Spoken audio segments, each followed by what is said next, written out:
Yeah, Republicans have held the governor's mansion in Georgia since 2003, but Democratic State Rep Stacey Abrams wants to change that. She is no stranger to politics or making history. She became the first woman to lead either party in the Georgia General Assembly, the first African-American to lead in the state house as a minority leader. A win in the governor's race would make her the first black female governor in American history. She joins us right now. Representative Abrams, glad to have you. Why do you want to be governor? Well, Roland, first, thank you so much for having me. I want to be governor because too many of our families are being left out and left behind. But more than that, we spend so much of our time fighting for survival, we've forgotten that what we should be looking for everyone is success. And as a business owner, as a civic leader, as a political leader, I have the skills to get us to that success, and I have the skills to lead the state of Georgia. Obviously, black turnout is going to be critical. You've been leading an effort to register folks, to identify them and register them. What about that? Because what's the number now? Some 800,000 eligible but unregistered? That was the number in 2014. And since 2014, we have registered more than 200,000 people of color in the state of Georgia. Say it again, how many? How many? 200,000 through the New Georgia Project. We've registered them since 2014. And so obviously that is going to be critical for you as well. When is the Democratic primary? The Democratic primary is May 22nd. And how many other folks have already announced they're going to be running for governor?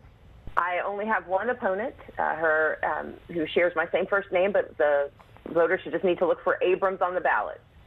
When we look at the issues, obviously, you have southern states who are trying to attract various businesses. Many of these are right-to-work states as well. And so what is the economic agenda you have?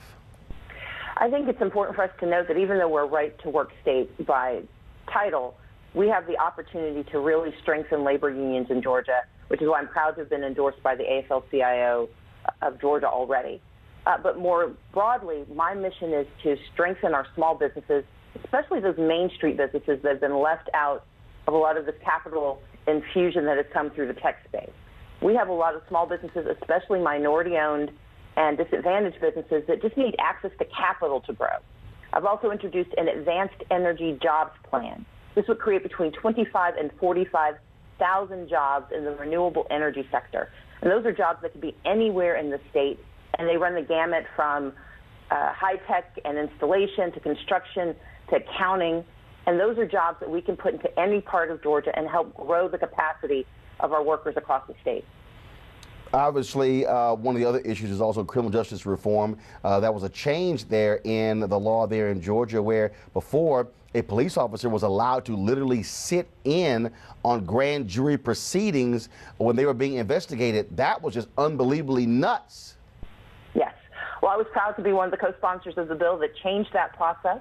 And I've worked for the last 7 years in cooperation with the Republican administration, which is one of the places where I will give Nathan Deal credit. We've been able to reform juvenile justice. We've been able to make reforms to our private probation system. And there's more work to do. We have to work on transition back into society. We have to work on making certain that we decriminalize poverty.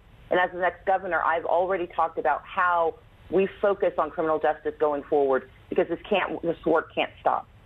All right, then. Well, certainly, Representative Abrams, good luck. Had to have you on. Of course, the Thursday is our last day, so we won't be on leading up to the primaries. I said, look, we got to get you on before that happens, and so we certainly appreciate it. Thanks a lot. Can I say one quick thing? Yep, go ahead. I just want, one, I hope folks will follow me at Stacey Abrams, but most importantly, I want to say, Roland, you've done an extraordinary job of lifting up politics, of informing our communities, and making certain that when we head into 2018, people understand the power that they have in their votes. So I just want to say on behalf of the state of Georgia, thank you for what you've done. All right, we surely appreciate it. Thanks so much. Take care. Weekdays on TV One. I will never lie to you. Oh, my God. Roland Martin. He doesn't want to talk to us. He wants to ignore us. Uncensored. Hell no. That ain't gonna cut it, boo. Unapologetic. No, that is fundamentally false. You are wrong. Unfiltered. He wants an America where we all look alike.